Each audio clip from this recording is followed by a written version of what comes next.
Miguel, muy buen día. Buen día, Julián, ¿cómo te va? Todo muy bien. Bueno, se cierra otra semana. ¿Qué tiene para nosotros? Bueno, una semana que en las últimas horas el gobierno ha tratado de tomar la iniciativa con eh, no solamente funcionarios de primera línea ocupando la centralidad del espacio político, sino el propio presidente de la Nación. No sé si se podrá bajar un poco el retorno, Julián. Ahí lo van Eh, manejando. Básicamente tuvimos en las últimas horas declaraciones del presidente de la Nación, la propia ministra de Seguridad de la Nación, Patricia Bullrich, con afirmaciones que parecen, si tuvieran un poquito de empatía, de conocimiento de la realidad, en este caso local, yo creo que alguien les debería decir no jueguen con ese tipo de declaraciones, ¿no? Porque a la par que el presidente de la Nación ayer eh, se ponía la cucarda, diríamos, en el barrio de haber aplastado el narcotráfico en Rosario, nos enterábamos que el hospital ECA, ese emblema de la ciudad de Rosario y de la región, era baleado. Y todo presupone que lo era por una situación donde ha estado atendido uno de los familiares de Cantero, del clan Cantero. Y para no quedarse del todo conforme con eso, la propia ministra de Seguridad de la Nación hizo declaraciones ahí en el streaming Carajo, entrevistada por el inefable Bordogán, y notificó muy suelta de cuerpo que en Rosario la situación había cambiado tanto al punto que en su momento en Rosario no había escuelas, no había bares, no había vida social. Y eso, a fuerza de ser sincero, es una barbaridad que no debería pasar desapercibida por los rosarinos, porque si bien efectivamente la ciudad estuvo muy condicionada en su momento, si bien también es cierto que algunos índices han mejorado, los hechos de los últimos días confirman que nada definitivo, por cierto, pero en la ciudad de Rosario no se cerró, no hubo cierre de escuelas, hubo efectivamente situaciones, sí, en algunas escuelas, sí hubo mucha preocupación, hubo una situación de un pánico generalizado, te diría yo, cuando fue aquella decisión inicial, recordarán todos, del gobierno de la provincia de Santa Fe, de jugar al modelo del presidente de El Salvador, Bukele, mostrando el maltrato hacia detenidos de alto riesgo, y que eso de alguna manera se terminó volviendo en contra, y que sin haberlo reconocido públicamente, eh, porque si hay algo que no debe hacerse en política es reconocer los errores en público, sí se terminó reconociendo los hechos, porque la estrategia duró lo que duraron aquellas 4 muertes, con la lamentable pérdida de un colectivero, que lo único que estaba haciendo era llevar adelante su trabajo. Esa sensación de angustia, de pánico que vivimos todos los que transitamos nuestra ciudad, fue real, pero nada tiene que ver con lo declarado ayer con la propia Bullrich, con agitando de alguna manera fantasmas que son efectivamente muy dolorosos y, honestamente hay que decirlo, mintiendo descaradamente. Con el paquete viene también la definición en términos políticos, y con esta decisión llamativa, si quiere, por decirlo de alguna manera, del presidente Milei anunciando, o el equipo del presidente Milei anunciando, que se cerrará la campaña de la Libertad de Avanza, ya no en la provincia de Córdoba, sino en la ciudad de Rosario. Y ahí habrá que ver, porque recordemos que hasta hace 15 días el presidente suspendió una visita a Rosario, el presidente tuvo severos inconvenientes para circular por la peatonal de la ciudad de Santa Fe, donde fue elegido el lugar alternativo en aquel momento, y ahora que el clima la semana que viene da lo suficiente como para que el paso del presidente por la ciudad de Rosario sea sin más ni más, como cualquier campaña, como el cierre de cualquier campaña electoral. Por lo demás, te agregaría situaciones que tienen que ver con, primero, lo que viene sucediendo con el desgaste cada vez más pronunciado de la propia palabra del Tesoro de los Estados Unidos. Ayer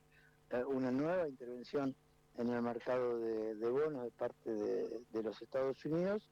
y una situación que, como también comentábamos ayer, parece que la palabra de Besen cada vez tiene menos peso específico en los propios mercados, y ayer el dólar volvió a subir pese a esa intervención de los Estados Unidos, porque ya ha quedado muy claro, pero cada vez es más gravosa la situación, de que no hay, estamos frente a una especie de barril sin fondo, ¿no? Que la situación de la inseguridad para los mercados, de la volatilidad, no cede, por más que se quiera anunciar todos los días algunas medidas grandilocuentes, que luego en los hechos no terminan sucediendo, porque recordemos que en esta movida de los Estados Unidos, más allá del papelón semanal de Milei allí en la Casa Blanca, y de estos pagos o de estas compras de bonos de parte de los Estados Unidos, no ha habido mucho más en este escenario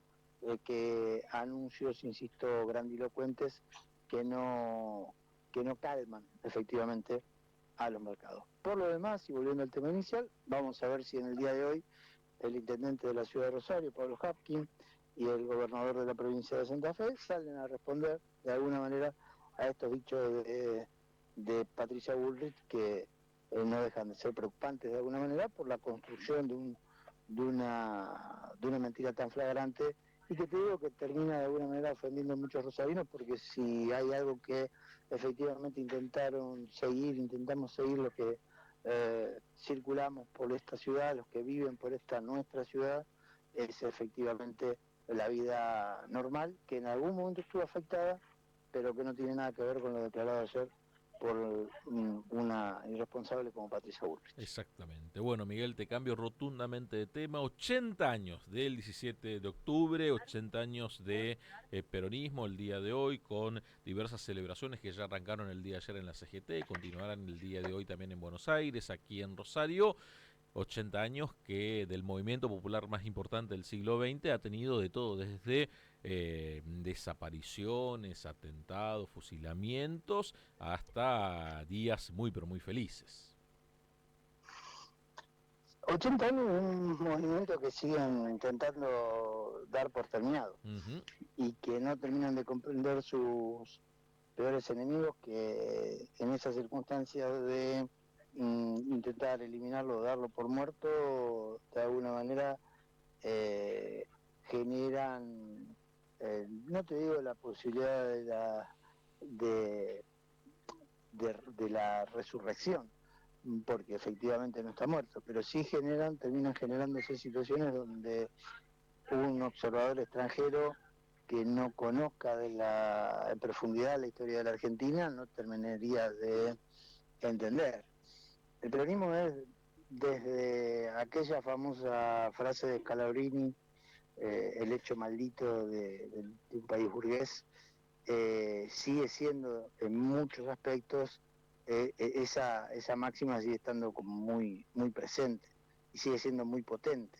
porque lo ves, no estamos hablando de historia, estamos hablando de presente, porque lo ves en las declaraciones de una candidata de la provincia de Buenos Aires, que en el día de ayer, la señora Karen Vázquez, anuncia o declama que aquellos que votan al peronismo son enfermos mentales. Entonces, cuando la política se reduce a eso, con un movimiento político que sobrevive 80 años, bueno, me parece que el problema no está tanto en lo que sostienen ese movimiento, sino que el problema está en los que siguen efectivamente sin comprenderlo, en su complejidad, con sus contradicciones, con sus traiciones a cuestas, con sus virtudes, con lo que vos dijiste, sus años de felicidad, si se quiere, para buena parte del pueblo de la Argentina, pero que se ha convertido durante mucho tiempo en una especie de clivaje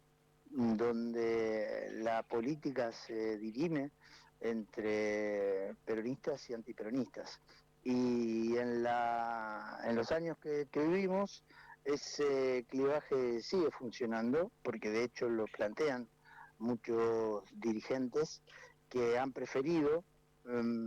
seguir las andadas de un personaje de la calaña de Javier Milei antes que discutir racionalmente sobre todo aquello que puede haber hecho mal el peronismo en los últimos años de gestión. Así que siempre me gusta plantear lo mismo, ¿no? Los muertos que vos matáis gozan de buena salud. Y si bien yo no tengo los elementos como para afirmar y desarrollar asertivamente aquella máxima de Cafiero que decía que cuando los peronistas se peleaban eran como los gatos se estaban reproduciendo, sí quiero decir que prefiero aquella frase de Perón que decía que cuando le preguntaron qué haría para volver y dijo que nada porque sus enemigos harían todo eh, harían todo para que efectivamente él quedara habilitada. Y si vos mirás algunos procesos efectivamente cómo se han dado en la Argentina, incluso en esta democracia, siempre ha funcionado de alguna manera, ¿no? De esa manera. Macri, con su intento de borrar el peronismo de la faz de la tierra, terminó propiciando un esquema que luego tenía sus propias debilidades estructurales, como fue aquella urgencia de el Frente de Todos con la unidad en la diversidad. Y hoy Milei, con su desasosiego, con esto de que alguna vez Cristina dijo, desordenarle la vida a las personas, con esto de efectivamente intentar, insisto, borrar de la faz de la tierra un movimiento de estas características, no hace otra cosa más que generar una actitud defensiva, porque está en el ADN del argentino medio eso, y a partir de su fracaso fortalecer a ese espacio, cosa que se vio efectivamente en la noche del 7 de septiembre allí en la provincia de Buenos Aires. Habrá que ver qué sucede en los próximos días, pero indudablemente para el desconsuelo de muchos, el peronismo sigue muy presente, muy vivo en la política argentina y efectivamente me parece que muchos de sus enemigos van a tener que soportarlo, independientemente de que no puedan comprender algunas situaciones de este proceso tan particular que se ha dado en la historia de un país tan particular como la Argentina. Muchos quieren enterrar al peronismo, pero van a buscar a peronistas constantemente, ¿eh? Sí, sí. Vos fíjate que podés poner el nombre propio que quieran dar por terminado al fenómeno y lo podés ver acá nomás, en la provincia de Santa Fe, con el gobernador Puyaro negociando con algunos, lo podés ver en el propio PRO, que construyó, te diría que sus arietes más importantes a esta altura de los acontecimientos en el acuerdo con la Libertad Avanza, tienen un origen peronista, Ritondo lo tiene, Santilli lo tiene, basta ver los afiches que pululan en las redes de los tiempos mozos, diría mi padre, de estos experimentados dirigentes, y vas a ver que de alguna manera el gran sueño de Macri en aquel momento fue efectivamente la pata peronista, y que consiguió efectivamente la mutación, te diría, la transformación de muchos dirigentes que venían del peronismo en función de las ideas y de los valores del PRO. Pero obviamente que la potencia del peronismo no le alcanzó al PRO para terminar de subsumirlo. Y fíjate que estamos discutiendo el velatorio o no, o la degradación o no, del propio futuro político de Mauricio Macri y contando las monedas de lo que queda efectivamente del PRO a partir de una serie de pasos en falsos durante todos estos años, y el peronismo está allí con la expectativa y con un montón de incertezas de cara a lo que viene, pero con una expectativa de poder reconstruir desde otro lugar, mientras que el propio Mauricio Macri anda allí navegando oscuridad de ciertas políticas y el PRO, fundamentalmente, rascando olla de algunos espacios que puede consumir. En el propio libertarismo también se busca la instancia, se consiguieron algunos radicales con peluca y se busca la posibilidad de peronistas con peluca. Ahí ha sido más reticente la situación porque hay algo que en el ADN me parece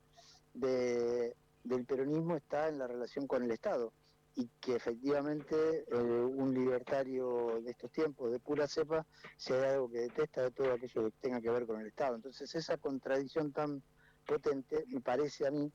que inhabilita, no porque algunos peronistas se sientan cercanos ni mucho menos al kirchnerismo, que ha sido la expresión más potente en todos estos años,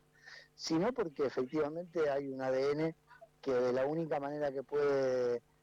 conjugarse es olvidándose de quién es quién, ¿no? O de quién ha sido cada uno. Y eso tiene alguna dificultad todavía, pese a que vivamos tiempos en los cuales efectivamente algunas prácticas políticas son planteadas en términos de los cuales se parece que que las personas nacieron el día de ayer en términos políticos y no tienen un pasado. Pero insisto con la idea, ¿no? Mal que les pese a unos cuantos, deberán tolerar a un movimiento con tantas particularidades y por momentos tan indescifrables,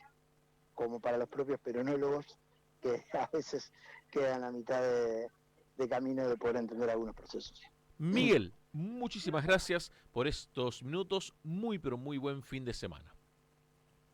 Te mando un abrazo, Julián. Hasta el lunes. Chao. Pasaba el análisis político de Fundamental de la mano del licenciado Miguel Hernán Gómez.